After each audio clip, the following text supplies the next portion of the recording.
we are back again with Bruce Gernon, who is going to continue telling us about what happened on the fateful flight in December of 1970 when his plane flew through the Bermuda Triangle. Go ahead and continue, Bruce. Hey, Eleanor, yeah, sorry about that. That's quite all right. When we got cut off, I was telling you basically about how I was an experienced pilot and flying back and forth in the Bahamas. And I had about 600 hours of flight time. And I was only 23 years old. And so on this one particular flight, we were leaving Andros. We had spent the night there on Andros Island. And we were planning on leaving first thing in the morning. And we had a new Beechcraft Bonanza A36. That's a single engine, 6-passenger. And it was my dad and I, and we had a business partner that was with us this time. And we couldn't go in the morning because there was some heavy rain showers, apparently as far as we could see around the island. And back then we couldn't get any weather reports. There wasn't even a telephone on the island. So we just had to wait it out. And it finally started to let up after noon. And then we headed toward the airport. And by 3 o'clock, it was clear enough to go ahead and take off in the light rain, an overcast of about 1,500 feet. And we were able to depart at liftoff exactly 3 o'clock. Back then, we would have to fly mostly on dead reckoning, which means we would use the compass and we'd be monitoring the time. Time was critical back then. We did have some electronic instruments, though, that we could also use. So we were able to pick up Bimini. Our heading was going to be to the northwest. And we had an automatic direction finder that enabled us to pick up a tower on Bimini, and the needle on our instrument would point toward the tower. So that coordinated with our heading, and we monitored our time and flew over the interior of the island of Andros. So we flew for about 10 minutes. And then we reached the western shore of Andros, where the ocean called the Great Bahamas Bank. That's a large area, shallow water, only about 10 or 15 feet deep in between Andros and Bimini. And it's about 100 miles between the two islands. And it looked perfectly clear when we reached the ocean. So I was able to start my ascent from 1,000 feet. We planned to cruise at 10,500 feet. So I started climbing up, and then I noticed in front of me was this unusual cloud. It was just hovering over the ocean, and it was about a mile long, half a mile wide, maybe 1,000 feet thick, and it had very smooth, silky edges to it, which is unusual for a cloud to be that low. It was only about 500 feet above the ocean, and it wasn't moving, but the winds were light and variable. So that wasn't really unusual. And although the cloud was unusual, it looked harmless. So I went ahead and climbed over it because it was right in our flight path. And then when I reached a higher altitude, about 3,000 feet, I was able to contact the Miami air traffic control. And I filed my flight plan with them, and I got a weather report from them. And they said the weather was clear between Andros and Florida. And there were some large thunderstorms scattered over South Florida, but they said I wouldn't have a problem circumnavigating around them. So that sounded really good. So I kept climbing, and then I noticed that that small lenticular cloud had done something very unusual. It seemed like it expanded at a very unusual rate, rapidly.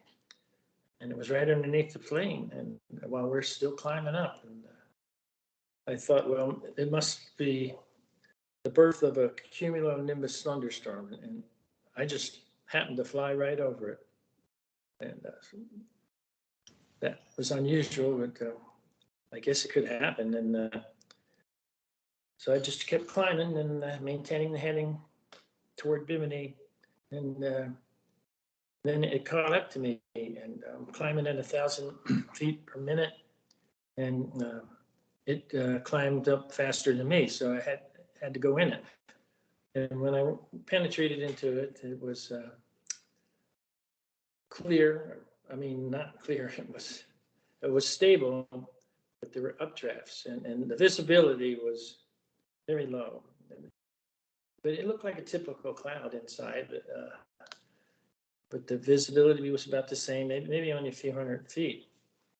And then it pushed me out of the cloud. So apparently it had some updrafts in it, and I popped up above it.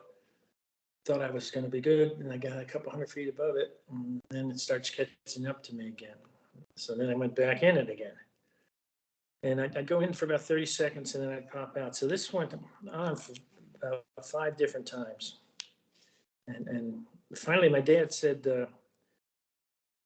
maybe we better turn around and go back to Andros, he said, because we couldn't get away from this storm. And I didn't think that was a good idea, because the storm was building up below us and behind us, and it'd be worse to go back into it than trying to escape it. So we continued. I told him we continued maybe for a minute or two more. So then when we got to 11,500, we popped out right out of the cloud and got away from it. And so I leveled off, and then when I looked back and around me on either side, I was really amazed at what I saw. This small lenticular cloud had spread out into apparently a huge squall. The squall was unusual. I mean, it looked like about 20,000 feet now or higher, and it was very symmetrical. That's what was strange about it. It was curved in the shape of a semicircle, sorry.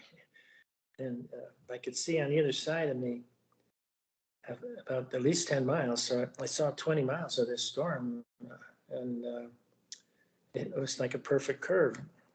And I thought that was a little unusual, but then I started cruising around 200 miles an hour, and I got out of view of it, and I was in clear air again. And so I kind of forgot about it, because it was a little bit scary going on through that cloud and finally escaping it. And so I just kind of forgot about it, and tried to relax and started cruising, still on course to Bimini. And then after only a few more minutes, I look in front of me, and now this huge storm was right in front of me. And it had the same strange symmetrical curve to it, but now it built up to maybe 40,000 feet. And it was too high for me to fly over it, and I thought, well, I could fly under it. But then I took a closer look, and another unusual thing was it was laying right on the surface of the ocean. It didn't have any ceiling to it, a base, and no rain. It's almost kind of like fog sitting on the ocean like that. Normal clouds don't do that. But anyway, I maintained my heading and figured, well, I'll penetrate into it. Maybe we can fly through it, see what it looks like. And we went inside, and it was stable. And this time the visibility was much better, at least 2 miles, because I could see the ocean 2 miles below us. And the deeper we went, then I started noticing these flashes, and they got more and more intense as we went on. And so I only was in there for a minute, maybe 3 miles deep. And at that point, the flashes were so strong that kind of scared me. And I figured I better get out of here. They weren't lightning bolts, though. They were just all flashes. And it got to the point where all I could see was a black abyss, and then the flash would ignite, and then I could see the ocean below me. But so anyway, I made a sharp turn to the left and started heading due south and popped back out of the storm and started flying along the edge of the storm. And at that point, I contacted Miami, and the Miami radio told me that the weather was clear, but I told them, or they told me that earlier, but it wasn't clear now. So I told them I was going around this big squall and see if I could get around that. So I was going to head south for a while, and I deviated from my flight path. So they were real calm about it, as if the storm wasn't there. And they said, "Oh, fine, let us know when you get around it." So apparently, I don't think they saw the storm on the radar. I don't believe this type of storm shows up on the radar, because this is not a typical storm that's happening in this instance. It could be a methane gas bursting from the earth that it ignites with the atmosphere and forms this storm, because it was moving way over 200 miles an hour, and it would be more like an ignition than an airflow or wind. It would ignite like pouring a circle of gasoline and lighting on one end, and then it rapidly spreads out. I think that's what this thing did. It was like a gas bubble coming up out of the earth, a huge bubble though, and it was like a donut shape, torus shape. And I didn't realize that until I started to fly around it, and I could see I can't fly around it because it's connecting right back to where I came from. So I happened to notice where two ends of it were meeting, and it was like the opposite end of where it formed. And they connected on the bottom. And then there was like a big valley, and it was to the west of me. So I figured, oh, that's great. I'll fly between the clouds and be back in clear air again. And so then these two anvil head formed on each cloud formed an anvil head, one on the left and one on the right. And then the anvil head spread out and connected on the top. And this was after I decided to fly through the valley, but now it turned into a horizontal tunnel. And at first the tunnel was really quite large, maybe a couple thousand feet or more. But then it rapidly got smaller. And it appeared the center of it was around 10,000 feet. So I started diving down and increased the speed up to the structural red line at 230 miles an hour. And when I entered this tunnel, something incredible happened, because when I was outside the tunnel, I could see through it, and I could see the clear blue sky on the other side. And it was normal looking, the tunnel anyway. But when I entered it, instantly something incredible happened, and it's almost like the tunnel ignited, and I could immediately saw these strange lines. And, pretty hard to explain, but I've got graphic illustrations of it that are in my book, and there's also been many animations on television and documentaries. YouTube has a lot of them that have animated what it looked like when I went through there. And so what was happening when I went through there, I believe it has something to do with time and space. And apparently that was the beginning of a space-time warp.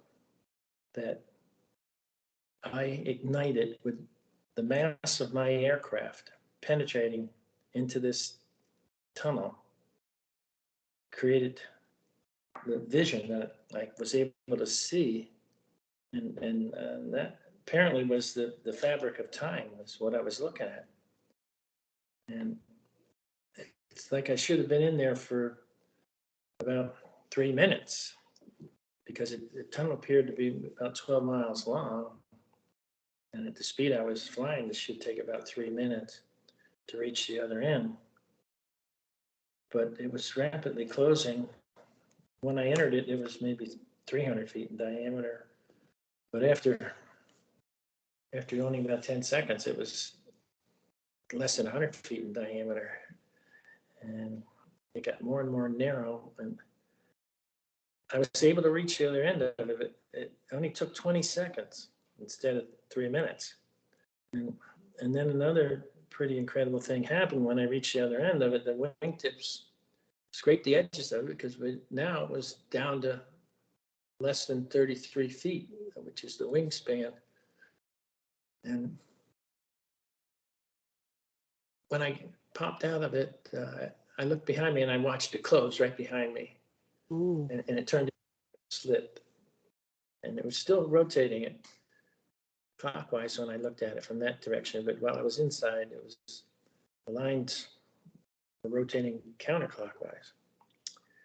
And at that same time, as I escaped, the sensation, the only real physical sensation I ever got the whole flight, was this zero gravity feeling.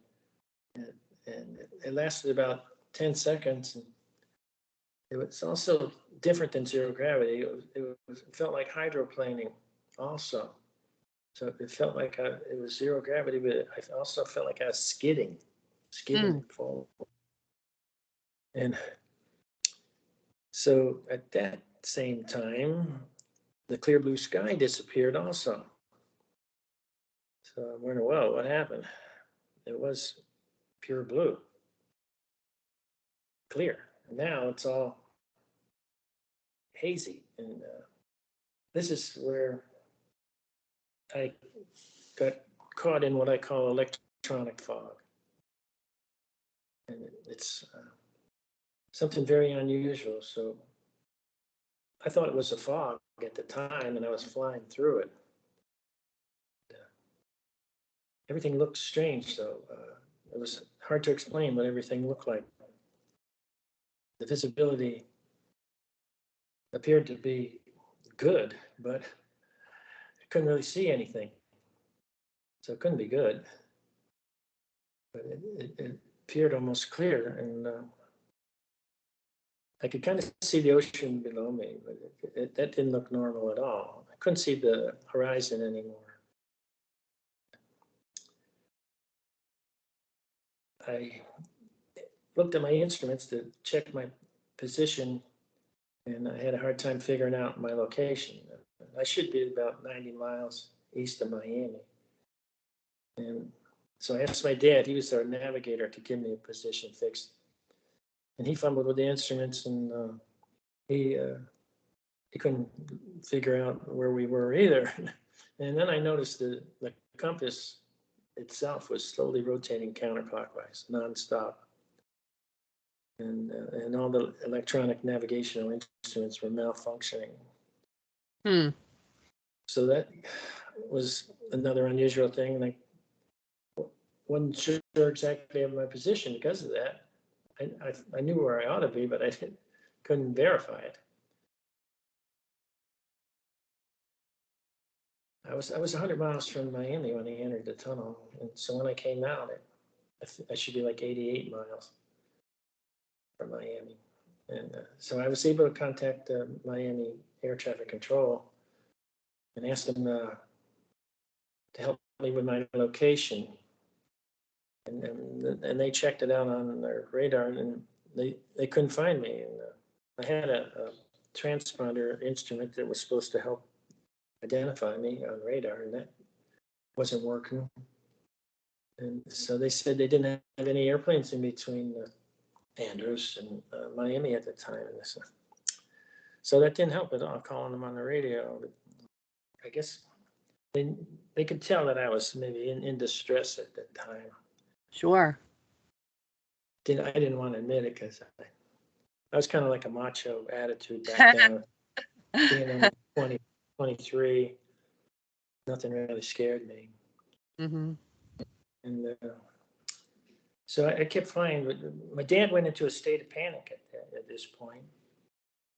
And he grabbed the microphone from me and started yelling at the radar controller. That didn't help any. And I could see he was panicking. So I grabbed the mic back from him. And I was able to calm him down. So then our passenger and business partner in the back seat grabs my shoulder and starts telling me something. And his language had changed. He couldn't really speak. He was just saying all different strange words that Made no sense. I don't know, made no sense at all. I couldn't understand one word that he said. Oh boy. He looked kind of normal though, but so this is that fog actually that's causing this Mm-hmm. confusion. And I'm still thinking I'm flying through this fog and not understanding why everything's so unusual and strange. Mm-hmm.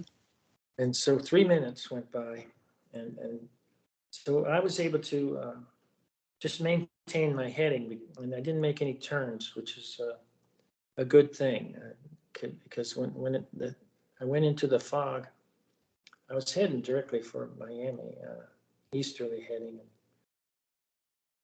So I maintained that heading, and in my mind, anyway, I couldn't use the instrument. So I kind of used my imagination to maintain a straight, level heading. And so we were like that for about 3 minutes. And then the radar controller comes back on the microphone.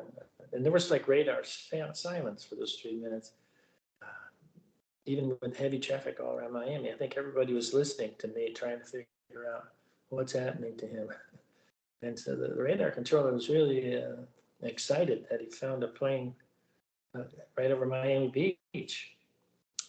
And I told him, no, negative, that not us. We're probably more like 80 miles east of Miami. And he said, are you sure? And then another strange thing happened.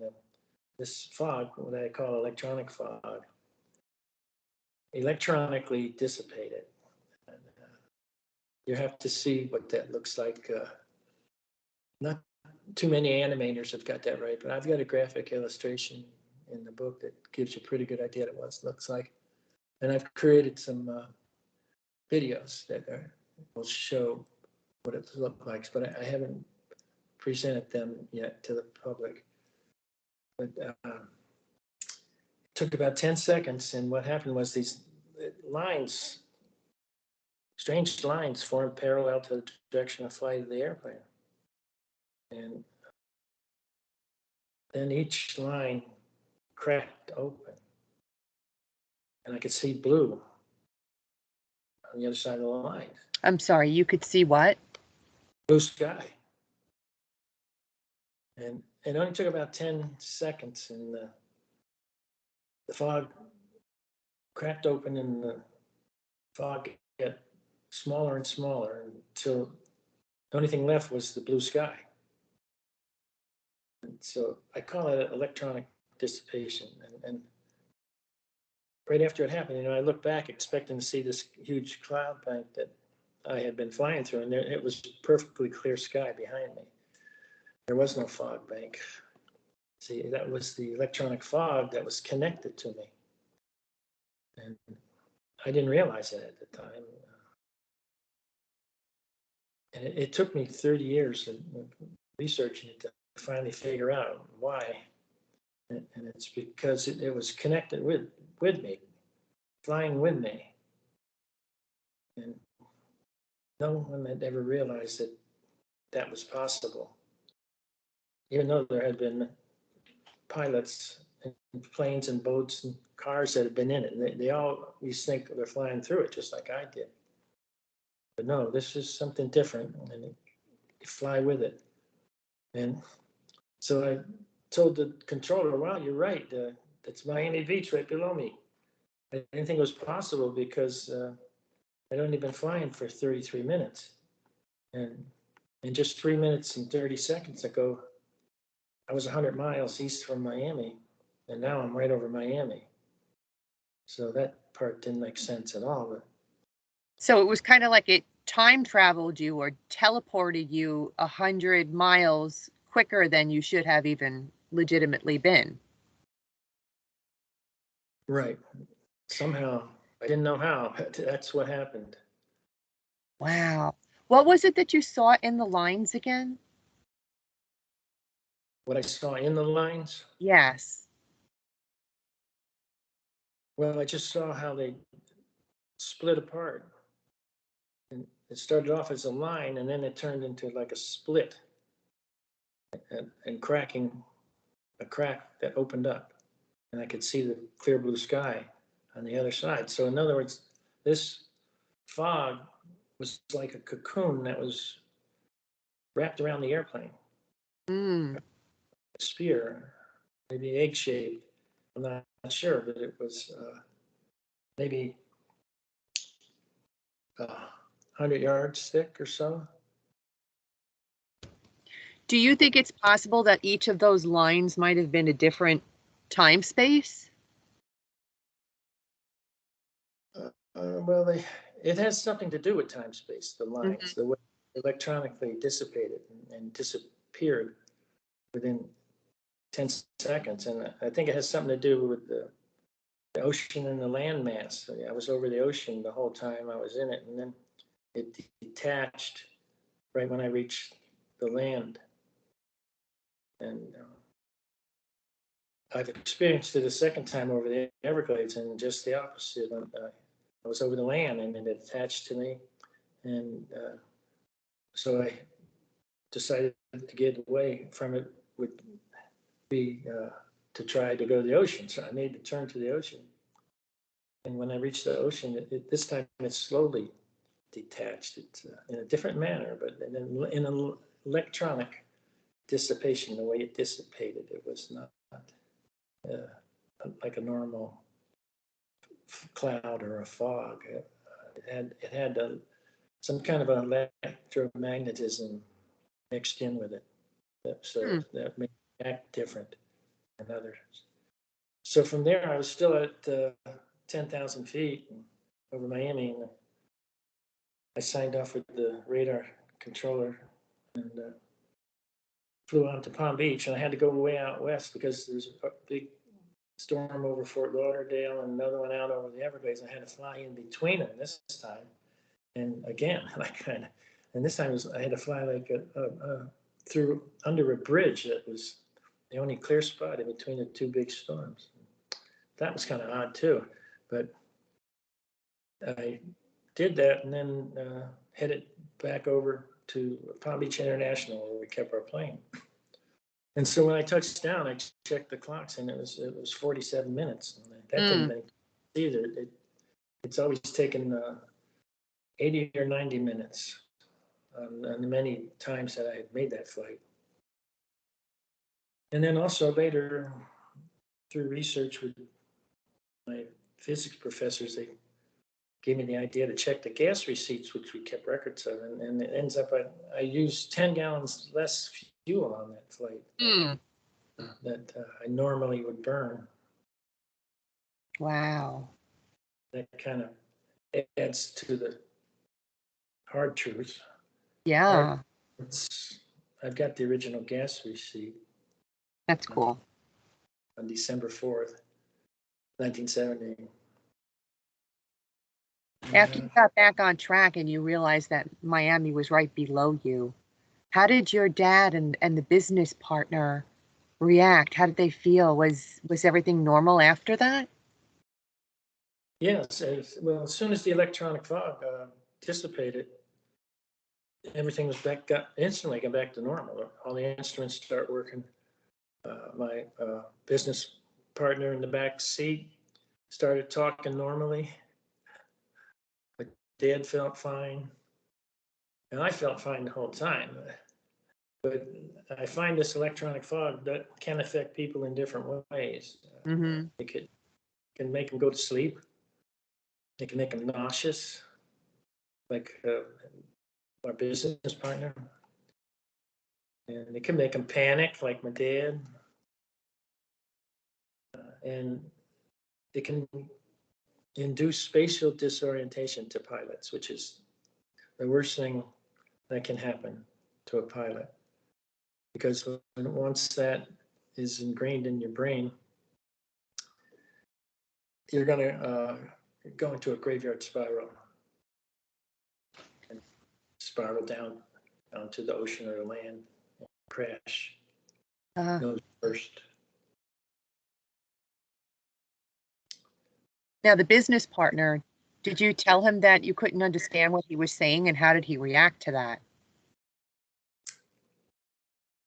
I don't know if I ever really told him that. I'm sure I told my dad, but we couldn't figure out what happened. So I talked to my dad about it over the years, but not so much our business partner. We kind of broke up after a couple of years after that, but we still remain friends for life. But,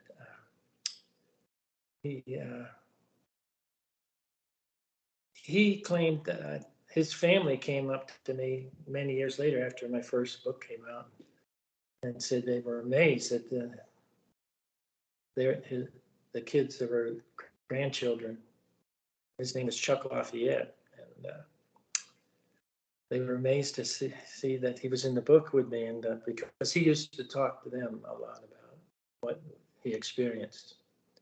And one of the things he told them kind of cracked me up when I heard it. He told his grandchildren that when he looked at his watch, the hands were spinning. Oh. But interesting. That can't be true. That can't be true. But then I thought about it, and it's like, oh wait, he was all like dizzy and not even close to normal.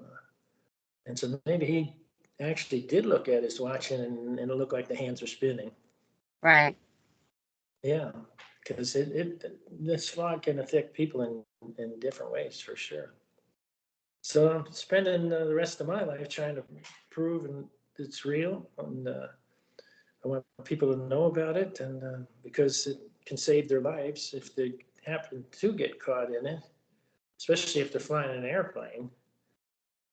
All pilots should be familiar with this, but all pilots are not familiar with it because mainstream science still won't recognize it. Yeah, it's terrible.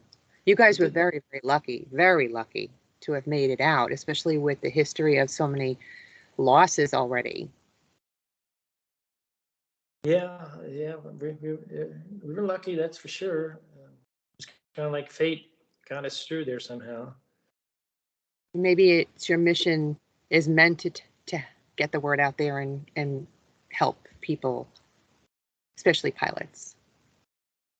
Yeah, that's like my mission now to the rest of my life working on this, wherever I can to get the word out there, because I don't know the percentage. It may be around 50% or half the population believes there's no mystery there in the Bermuda Triangle, because a lot of these writers and scientists are even saying now that there's nothing unusual there. They've solved the mystery, they claim, which they did. A guy named Larry Kush did that a long time ago when everybody started writing books about this in the 70s. He was the first one to prove, in his mind anyway, that there's nothing unusual going on out there. But I know there's something unusual going on out there. And I call it electronic fog. But it could be a natural phenomenon. It happens over the Everglades, and I experienced it there. That's an entirely another story. I was going to tell you all about that. But so I've photographed tunnels there, very similar to the one I flew through over the years. I've got a photo, two photos I captured in 1978 that shows how these storms form. They're almost always around 2 miles high, and they only last between 3 and 4 minutes, and then they collapse. And not long ago, just a couple of years ago, I was able to capture the first one on a video over the Everglades.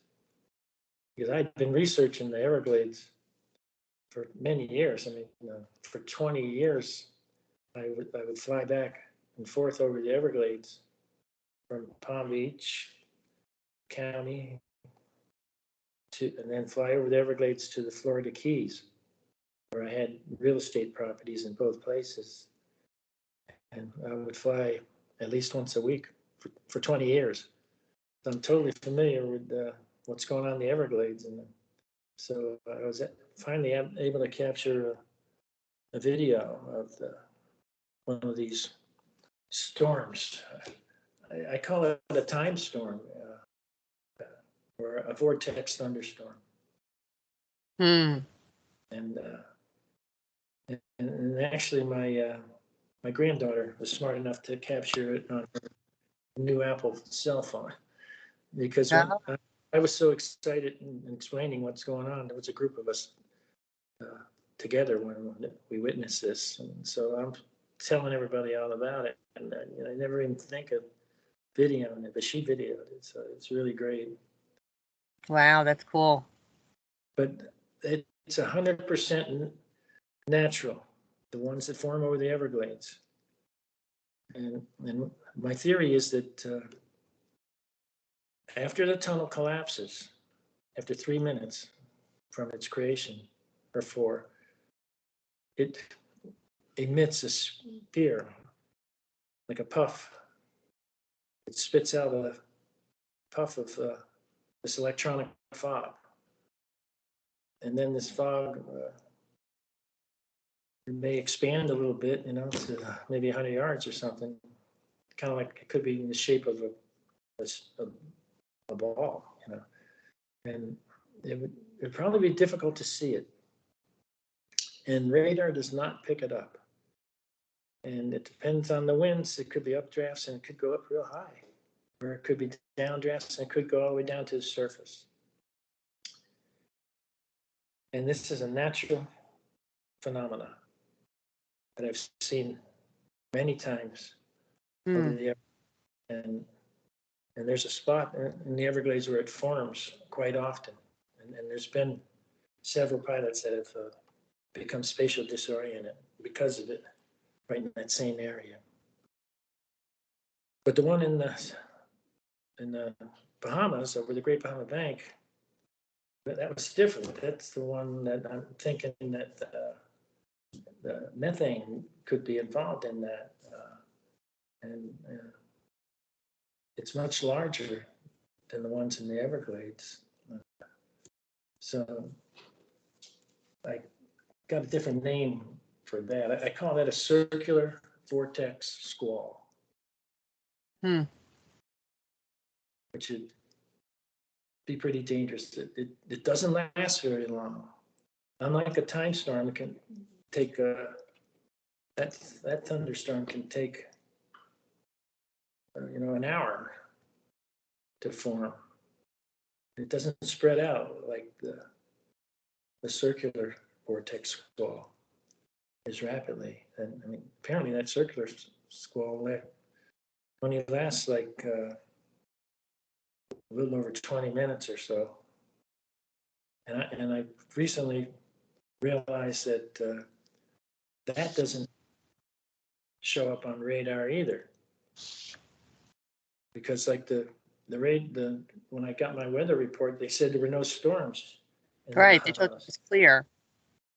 Yeah, and then like 10 minutes later, I talked to him again, and I'm caught in the middle of this huge storm, and I told the radar controller I was, going to try to fly around it, and he acted like there was no storm at all. Now, that I think back, he was very calm and casual. And he told me to just let him know after you get around it. I said, Like okay, nothing. but Like it was no nothing. big deal. I don't think he saw it. It wasn't on his radar. He probably figured, oh, it's probably just some tiny little cloud or something, Yeah. or a big cloud. The radar didn't pick up clouds. Hmm. Yeah, it was just the opposite when I reached my beach, though. The guy was screaming at me because he was so excited. Hmm. That's So interesting. His reaction. yeah. So that kind of tells me that he never saw these storms on radar. Oh, and then that was in 1970. And then in 1996 was when I had this experience over the Everglades with the electronic fog, but it wasn't as powerful as the electronic fog in 1970 that I got captured in. And it was, so that's 26 years later. And I didn't have my theory that it attaches to the aircraft yet. I didn't get that until 4 years later in the year 2000. So I fly over the Everglades and instantly the fog attaches to me. But back then, well, there's no such thing as fog attaching to me. Mm-hmm. So I thought, oh, wow, the Everglades is covered with fog. And I got a little worried because I didn't have a lot of fuel, and I didn't want. I was hoping this fog wasn't too widespread, And so I called up the not the radar controller, but I was actually able to contact the Weather Bureau, and I asked them, Miami Weather Bureau. I asked them, well, how extensive is this fog? Because I'm planning on going up to Palm Beach, which was like 100 miles away, and I didn't want that to be socked in either with fog. See, the fog was only below me, only below the aircraft. It was a weaker form of electronic fog, apparently. But anyway, the weatherman, he says to me, what fog are you talking about? And I said, well, all this fog out here over the Everglades. He says, there's no fog reported anywhere in Florida. I says, what? You gotta be kidding it. I'm flying over all this fog. He said, no, there's no fog. So I had to, sign off with him, decide what to do. So I decided to make a turn to the right and head east out over the ocean.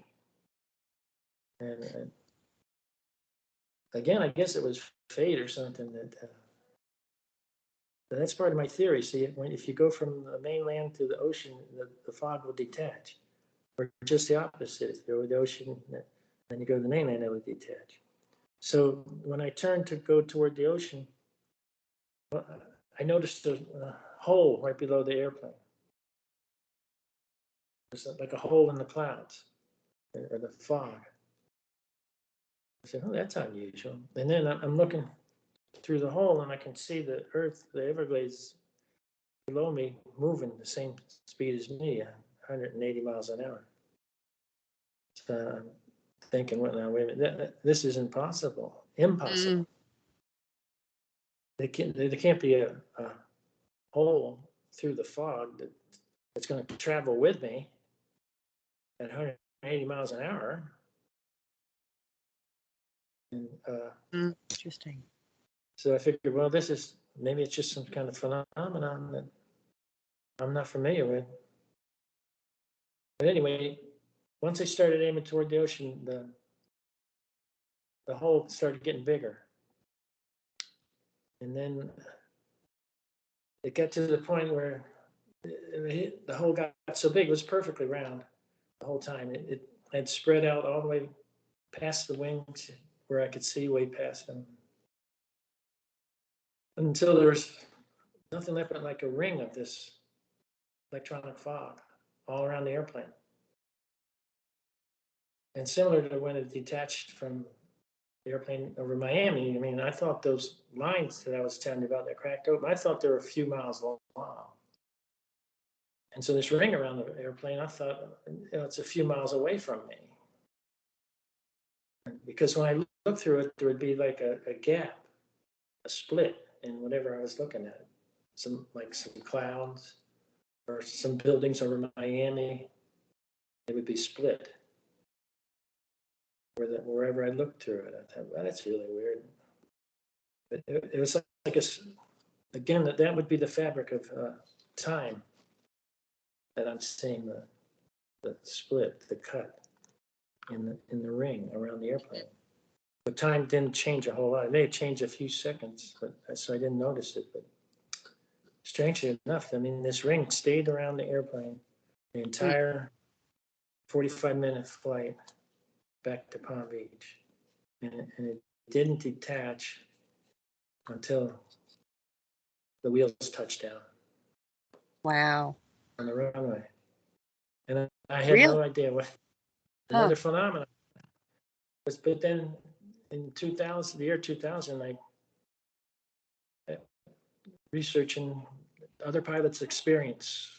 Martin Caden was the key to giving it to me. He had experienced the electronic fog with a group of distinguished aviators and Navy men and Marines, and he wrote about it 3 or 4 different occasions. And so he explained what it looked like. He had a hole above the airplane and one below, just like I had the one below, but he also had the one above. So that would be a little bit stronger electronic fog. But he explained in great detail. He was in it for like 3 hours. Oh, really? Yeah. Yeah, and they had all these witnesses with him.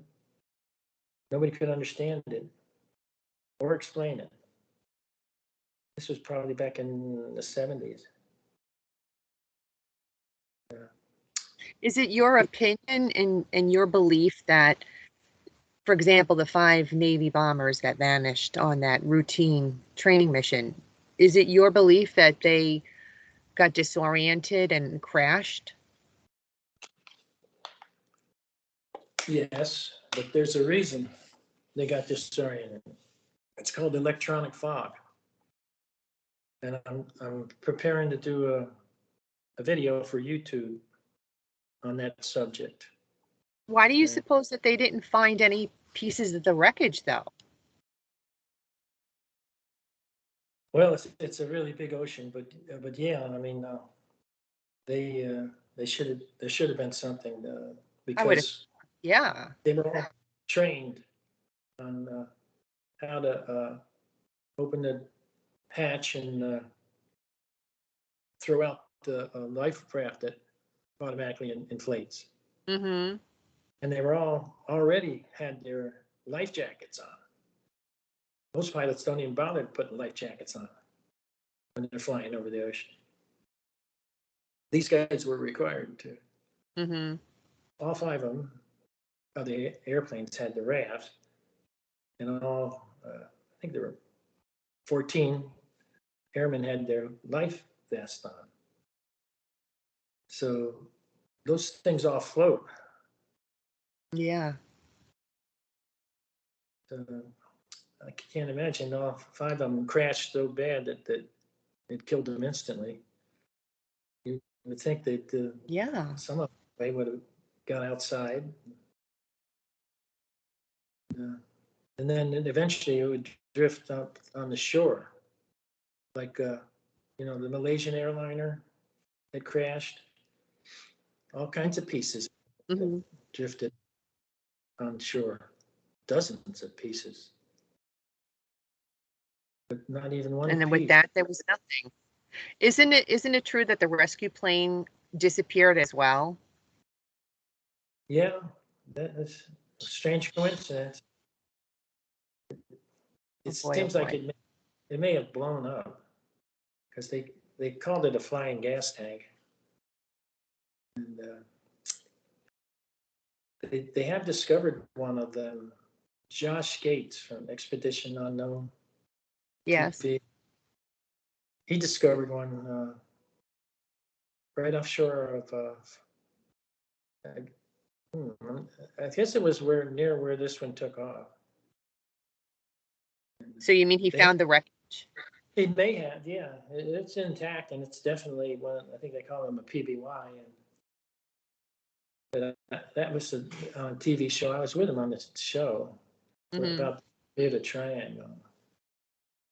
That's one of the things he discovered. But so I haven't heard whether they identified that yet. It could be the. It'd be interesting to find out if it is one of them. Yeah, yeah. But that one Do you surprised me. know? Do you know if it's true that there was a ship that was found abandoned on the high seas with no trace of passengers or crew in the triangle? I don't know for sure. Like I know everything about electronic fog. Right. I mean, I hear that, and yeah, there's been many stories like that. I remember there was one Coast Guard got involved with one that the guy was in the Virgin Islands in it was a small sailboat, maybe 30 feet, all alone. And I think he did get caught in some bad weather.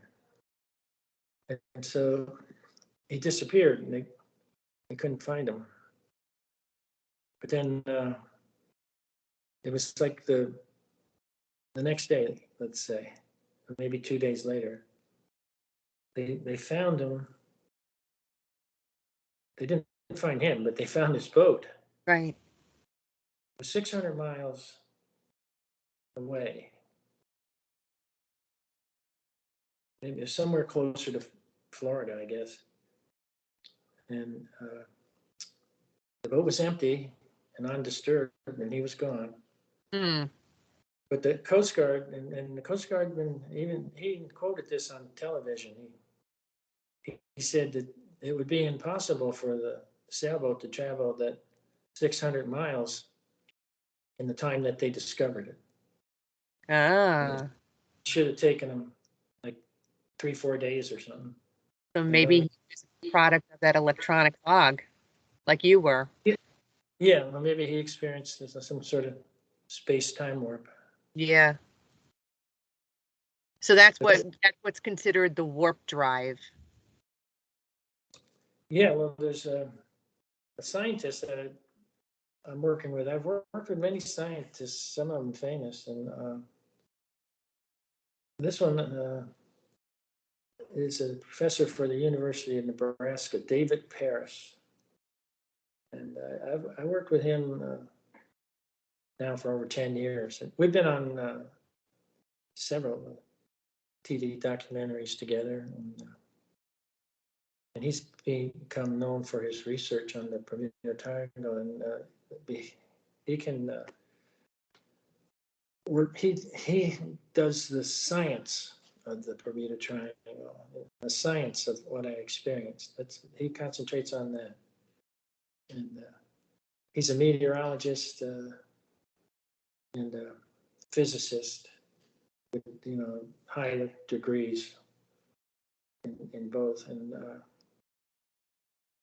he's really brilliant with the mathematics of explaining what I experienced, and and he came up with a different theory than I had about how I traveled 100 miles in 3 minutes, 20 seconds. I thought that I was in the tunnel for like 20 seconds, and then I was in the electronic fog for 3 minutes, and during that 3 minutes, I traveled like close to 90 miles, which would be a space-time warp. Mm-hmm. Because normally I can only travel just a few miles, not 90 miles. Right. Fascinating. Sheesh. But he says, and he's probably correct, that I was in the tunnel for 20 seconds, and that's when time and space started changing. He says that when I came out of that tunnel, I came out 10 miles offshore of Miami Beach instantly, maybe faster than the speed of light, like a wormhole. Wow. And then I was in the electronic fog, 10 miles offshore of Miami Beach. And then it took me to normal time. I slowed down to 180. The normal time, it took 3 minutes to fly to 10 miles. And I reached Miami Beach. So, Crazy. in Crazy. other words, I experienced like a space time warp of 80 miles instantly through the wormhole. Hmm. And so now he's formed a group at his university of doctors and maybe lawyers too, because he got a patent. And what he's done is recreated what I experienced in his laboratory. Really? So that's the warp drive you were talking about. You just mentioned a minute ago. Mm-hmm. He's created a warp drive, and he can prove it in his laboratory. He can Wow. travel from one space to another almost instantly. Wow. That's amazing.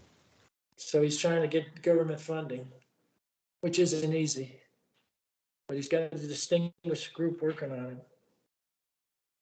So I wish him luck. I've heard of the Bermuda Triangle referred to as the underwater Area 51. Do you think there's a connection to UFOs and aliens at all? Well, it could be possible. The way they talk about Area 51, there's the area in Andros Island Mm-hmm. called Autek, and I was very familiar with it. I've been on that base many times because when I was working on developing in Andros, I had a good high school friend all the way from high school, or even before that. He had many degrees in mathematics, and so he was a mathematical scientist that worked for at Autek on Andros. And so I used to pick him up there, and we'd go play golf in Nassau. But he never led on to any mysterious things. He told me a couple little things that Made you think? had to do with the torpedoes. That's Mm-hmm. what they supposed to be. Well, it is true. I mean, that's what the main thing is that they work on. It's torpedoes. So you told me a couple of things about torpedoes that he probably shouldn't have told me. But he never mentioned anything strange though, about aliens or anything like that. Mm. So, but the word is that they're required not to say anything. But then when these Right. guys get older, they start spilling the beans and saying, "Yeah, Yeah. they got aliens." Yeah. They retire and then they say, I don't have to keep it a secret anymore. Yeah, that's what they've been doing. But I Right. never heard that at the it's a submarine research base, and so they do have some secrets with the torpedoes. I mean, I think They may have a torpedo now that can go like 500 or 600 miles an hour underwater. Wow. Amazing. Yeah. I'm sure there's a lot of stuff we don't know about, right? Right. Well, why don't you go ahead and tell my listeners where they can find your books and anything going on with you, please. Well, my website is electronicfog.com. They can check that out. I can leave messages there. And my channel on YouTube is Bermuda Files, which is new. But I plan on making a whole series of videos all about the Bermuda Triangle. Like I was telling you, I'm working on one about Flight 19 right now. Mm-hmm. Eventually, I'll have a detailed animated version of what I experienced in the Bahamas, the space-time warp, and what I experienced over the Everglades. And my latest book is shorter than my other books because it's concentrating on trying to convince everyone that this electronic fog is real. And what I experienced twice is real.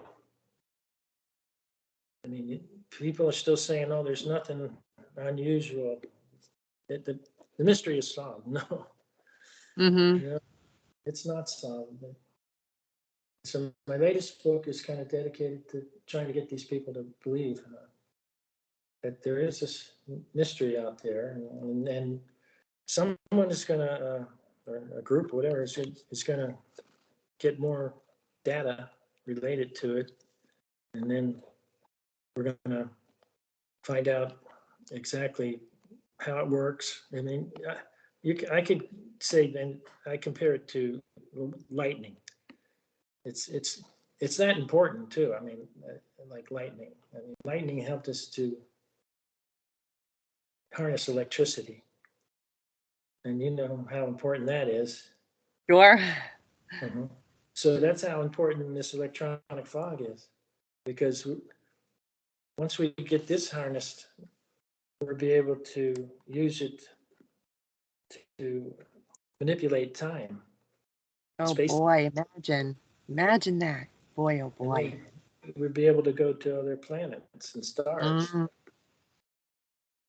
So my book is, I had Amazon put this book together for me. They really did a good job. It's in color this time, which makes a big difference. I've got my illustrations in there all in color. And I've got some photos that I took of storms that look similar to the What you storm. experienced. Yeah, one in What's over the Great. title of that new book? It's called Bermuda Triangle Survivor. Because, the only one Bermuda Triangle Survivor. gone through this. Yeah. See, I'm the only living person that's flown through one of these tunnels. And survived. It was like fate. And pilots are taught, and they would never want to do it anyway, fly through one of these tunnels. Mm. But in the future, they could take a drone. Oh, that's true. Yeah. And then, Yeah. see, if somebody can do that, the drone may need to have some scientific instruments on board, but even if it didn't, they maybe could prove that time is affected. See, if they could fly through one of these storms, they'd come over the Everglades, not every day, but I don't know, maybe several times a year, let's say. And if they could fly that drone, And catch it in one of those tunnels. yeah, Yeah. that's, it's not going to be Probably easy get some because, crazy cool footage for sure. yeah, the tunnels, they only last 3 or 4 minutes, so Right. it makes it even more difficult to be able to do it. But then, let's say they did it like down in the Everglades, and the one that I got on the video, the tunnel's it's aiming kind of northerly. So let's say they entered the tunnel right down there in the Keys, and the tunnel was 5 miles long, and then the drone comes out of the Keys tunnel, and it's way up, say, over Orlando. You see, and it was supposed to come out just 5 miles away from the Keys, but it didn't. See, they wouldn't even need any instruments to prove that if it happened. Mm. That would be like Professor Paris's theory that you enter the tunnel on one end, but when you come out in another place.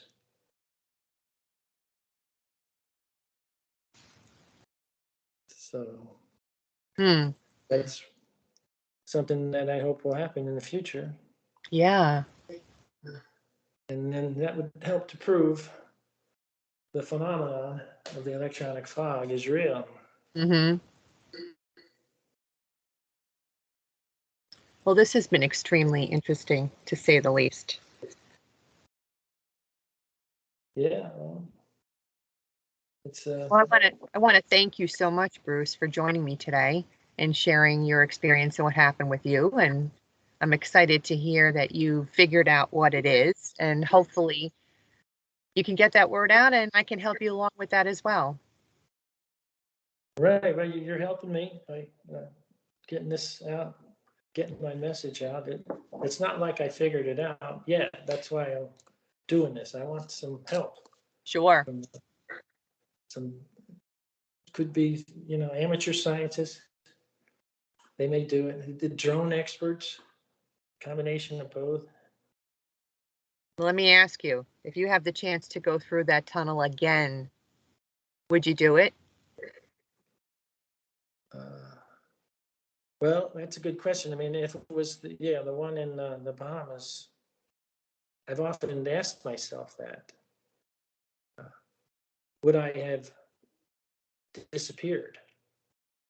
Mm. Question. If I had stayed in the center of that torus-shaped, strange, gigantic squall that formed, instead of shooting through the tunnel, what would have happened if I didn't go through the tunnel and decided to stay in the center of that storm? Yeah. So the big question is, I may disappear. I may go into another dimension. Yeah. It's hard to say, that I still ask myself that. And I ponder, for a long time, sometime. But I try to imagine what would have happened. I know the storm would have dissipated shortly, maybe only 10 minutes at the most, would have been gone. Yeah, you wonder if there's just this window of opportunity, and if you miss it, what happens? Yeah. So if the storm would have dissipated in 10 minutes, would I be left in the clear blue sky, or would I have disappeared with it? Yeah. So I don't know the answer. I've asked myself that, thousands of times. I don't know the answer, but it is a little scary to think about it, that maybe Oh, I'm I sure. would have disappeared. Right. Well, we're glad you made it out and you were here. All right. Well, thank you. Thank you so much again. It's been a pleasure speaking with you. Okay, Eleanor, thanks so much. And to you, my listeners, if you liked listening to this week's episode and you're into all things paranormal, check out my other show, Eleanor Wagner's Creepin' It Real podcast, out of the Coast to Coast Entertainment Network, which is available wherever you get your podcasts. And if any of you are interested in reading any of my books, you can find the links to them on my website, authoreleanorwagner.com. I write about the history of the town and location, add the paranormal story to the mix, and finish it all off with photos and evidence. Everybody loves a good ghost story, but there's nothing better than a true ghost story. So check it out at authoreleanorwagner.com.